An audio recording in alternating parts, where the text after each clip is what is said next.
اور فواد چودھری نے اس موقع پر کہا کہ کوئی شک نہیں کہ الیکشن کمیشن کی حالت واقعی منشی جیسی ہے. تحریک انصاف کا ترجمان ہوں, جو بات کرتا ہوں وہ میری پارٹی پالیسی ہوتی ہے, ضروری نہیں جو بات کروں وہ میرا ذاتی خیال ہو. میری باتوں کا غلط مطلب لیا گیا, ایف آئی آر کو قانونی مان لیا تو عوام کے بنیادی حقوق متاثر ہوں گے.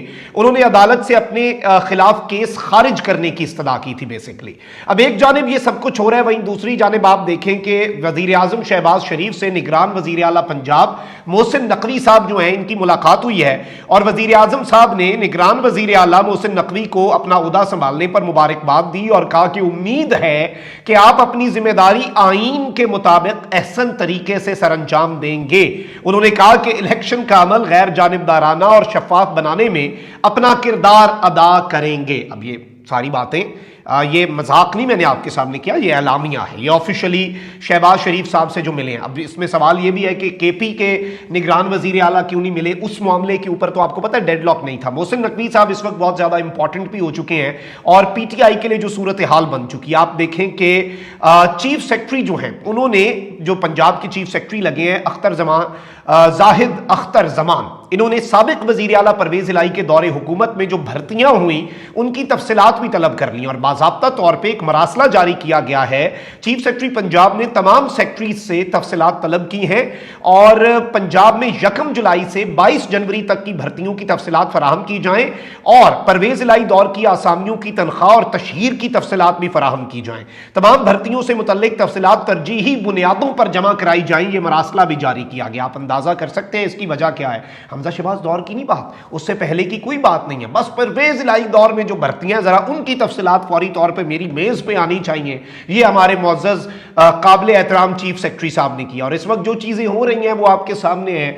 وجاد صاحب اور ان کے بیٹے موسیٰ الہی پہ دہشت گردی کا مقدمہ درج کر لیا انہوں نے کہ وہ ان کی ایک مبینہ آڈیو لیک ہوئی تھی اور اس کے فوری بعد اب ہونا یہ نگران حکومت کا normally this is not what care taker governments do, یہ وہ سب کچھ نہیں ہے. یہ مثال جو ہے یہ پہلی مرتبہ قائم کی جا رہی ہے اور ویسے بھی جو چال چلن بھی لگ رہا ہے اس وقت وہ یہی لگ رہا ہے کہ جو آئے ہیں they are here to stay, وہ سکون سے بس آ کر یہاں پر کام کرنے کے لیے آئے ہیں. اب یہاں پر عمران خان صاحب کی گرفتاری کے حوالے سے جس طرح سے ہمارے دوست رائے ثاقب, میں نے ویڈیو کے آغاز میں ان سے گفتگو کی, وہ فیلڈ میں موجود ہیں. آپ کو لگاتار میں جہاں سے بھی جو ڈیٹیلز دے رہا ہوں یہ پاکستان تحریک انصاف کے رہنماؤں سے گفتگو کر کے مختلف ذرائع سے اپنی بات کر کے جو مقامی صحافی ہیں, کیونکہ ظاہری بات ہے میں اسلام آباد میں ایفیٹ میں کچہری میں تھا اور میں زمان پارک کی رپورٹنگ خود نہیں کر سکتا, تو پورا ایک نیٹ ورک ہم سب سے کنفرم کر کے اوتھینٹک خبر جو ہے وہ اپنے معزز ویئرز کے سامنے رکھ رہے ہیں. اب یہاں پر عمران خان کی گرفتاری کے اوپر آپ دیکھ لیں کہ لیڈرشپ جو ہے اس کی طرف سے علی زیدی صاحب کی طرف سے سٹیٹمنٹ آئی ہے کہ لیڈرشپ کی طرف سے ہدایات ہیں کہ لاہور اور ارد گرد کے علاقوں کے لوگ فوراً زمان پارک پہنچ جائیں. عمران خان اس ملک کی ریڈ لائن ہے, اب کی بار کوئی گھر نہ بیٹھے, سارے نکل آؤ اس ملک کو بچانے کے لیے. اور اس سب کے اندر اس حد تک چیزیں ایکسٹریم ہو چکی ہیں کہ علی زیدی صاحب نے یہ کہا ہے کہ عمران خان کی گرفتاری کی صورت میں جو کارکن گھر بیٹھا رہا اس کارکن کو بھی ہم فارغ کر دیں گے. یعنی جس کارکن نے کوئی کارروائی ڈالنے کی کوشش کی وہ کارکن فارغ کر دیا جائے گا. یہ ایک بہت بڑی چیز ہے, یہ کوئی چھوٹی خبر نہیں ہے. اب یہاں پر میں آپ کو یہ بتا دوں کہ صدر مملکت عارف الوی جو ہیں وہ بھی رات گئے ایک مرتبہ پھر عمران خان کی رہائش گاہ زمان پارک پہنچے. زمان پارک میں عارف الوی نے سابق وزیر اعظم عمران خان سے ملاقات کی. اس موقع پر تحریک انصاف کے دیگر مرکزی رہنما بھی موجود تھے.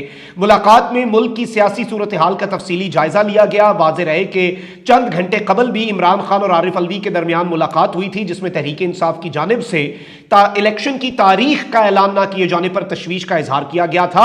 اور اس سب کے اندر جو گورنرز ہیں دونوں صوبوں کے وہ اعلان نہیں کر رہے تھے. صدر مملکت کی جانب سے تحریک انصاف کے رہنماؤں کو خدشات دور کرنے کی یقین دہانی جو ہے وہ بھی کروائی گئی تھی. اب ایک جانب تو آپ یہ دیکھ لیں کیونکہ صدر کے پاس ابھی بھی بہت سے اختیارات ہیں, صدر آرڈیننس جاری کر کے بہت سی چیزیں جو ہیں ان پر نوٹس لے سکتا ہے. بہت سے معاملات کو جو صدر ہے وہ تمام تر چیزیں انہیں دیکھنا اور ہر چیز کو سمجھنا ان کے لیے بہت زیادہ ضروری ہے. اب یہاں پر میں آپ کو یہ بتا دوں کہ عمران خان صاحب نے اب شاید سبق سیکھ لیا ہے, کیونکہ انہیں سبق سکھایا جا رہا ہے نا, شرافت سے تو اس ملک میں چیزیں نہیں ہوتی. آپ دیکھ لیں کہ وفاق میں جو استعفے قبول کرنے والا سین ہے اور ابھی جو کچھ بھی ہو رہا ہے، پنجاب میں حکومت گئی، کے پی میں گئی، اب جی خیبر پختونخوا میں اب کیا کرے پی ٹی آئی، مجبوری ہے، ایک نیا سیاسی بحران پیدا ہوا ہے۔ اور سابق وزیر اعلیٰ محمود خان جو کہ پی ٹی آئی کے وزیر اعلیٰ تھے، انہوں نے نگران صوبائی کابینہ کے تشکیل کے مشاورتی عمل کا بائیکاٹ کر دیا ہے، اور ذرائع کے مطابق گورنر خیبر پختونخوا غلام علی اور نگراں وزیر اعلیٰ اعظم خان نے نگراں کابینہ کے لیے مشاورت کا فیصلہ کیا تھا۔ ذرائع کے مطابق سابق وزیر اعلیٰ محمود خان کو اس حوالے سے دعوت دی گئی تو انہوں نے مشاورتی عمل کا حصہ بننے سے انکار کر دیا۔ شرافت سے پہلے سب کچھ کیا، دیکھ لیا نا کہ پنجاب میں ان کے ساتھ کیا ہوا ہے، دیکھ لیا نا کہ وفاق میں ان کے ساتھ کیا ہوا ہے۔ اور ذرائع کے مطابق سابق وزیر اعلیٰ کے انکار کے بعد نگراں صوبائی کابینہ کی تشکیل کا مشاورتی عمل کھٹائی میں پڑ چکا ہے، اور اس سب کے اندر سیاسی جماعتیں جو ہیں ان سے ظاہری بات ہے اس سب کے اندر مشاورت کا فیصلہ کیا گیا تھا۔ پی ٹی آئی کہہ رہی ہے ہم سے پھر کیا مشاورت کرنی، ہم سے کیا معاملات کرنے، ہم نے تو اس سب میں جو کچھ کیا وہ سب کے سامنے ہے۔ اب یہ ساری چیزیں میں نے آپ کے سامنے رکھ دی ہیں، اور یہ بڑی امپورٹنٹ بھی ہیں، اور یہ ساری ڈیولپمنٹس جو ہیں یہ الارمنگ بھی ہیں۔ انہیں صرف امپورٹنٹ کہنا بھی میں سمجھتا ہوں کہ زیادتی ہوگی، بلکہ یہ بہت زیادہ الارمنگ ڈیولپمنٹس ہیں، یہ بہت زیادہ ملک کے لیے خطرناک ہیں۔ اور ظاہری بات ہے جو زمان پارک کے باہر میری لوگوں سے بات ہوئی ہے وہ بتا رہے ہیں کہ عورتیں، بچے، بوڑھے، ہر طرح کے لوگ، اور عمران خان تو ریڈ لائن ہے۔ آپ نے دیکھا جب عمران خان پہ حملہ ہوا تھا اس وقت کیا کیا ہوا تھا، میں وہ چیزیں ریپیٹ نہیں کروں گا، وہ چیزیں جو ہوئی تھیں پشاور میں جو کچھ ہوا، لاہور میں جو کچھ ہوا، تو یہ چیزیں جو ہیں اس میں ظاہری بات ہے عمران خان صاحب کو گرفتار کرنا تو اس وقت تقریباً ناممکن ہے، کیونکہ جو لوگ ہیں وہ بہت زیادہ جذباتی ہیں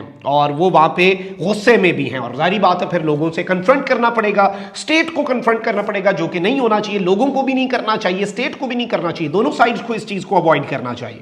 لیکن obviously پاکستان تحریک انصاف کے صبر کا پیمانہ تو لبریز ہے، لیکن عمران خان صاحب کے حوالے سے جو میں نے سٹیٹمنٹس رکھی، جس طرح شاہ محمود قریشی صاحب نے کہا کہ میں بطور وائس چیئرمین، یہ اب میں کوئی اور ساتھ یہ مینشن کیا بطور وائس چیئرمین، میں سب کو کہہ رہا ہوں زمان پارک پہنچو، کپتان کو بچانا ہوگا، ہم پر سے گزر کے جانا پڑے گا کپتان تک۔ اس میں اطلاع یہی ہے کہ خان صاحب کی رہائش گاہ کو سب جیل قرار دے کر خان صاحب کی موومنٹ جو ہے اسے لمیٹڈ بھی کیا جا سکتا ہے۔ یہ ساری کارروائیاں جو ہیں یہ اس وقت پلان کی جا رہی ہیں، اور یہ ساری کارروائیاں جو ہیں یہ اس وقت ڈالی جا سکتی ہیں۔ So let's see how things unfold. Comment section میں رائے کا اظہار ضرور کریں، اپنا بہت خیال رکھیں۔ اللہ نگہبان، پاکستان زندہ باد۔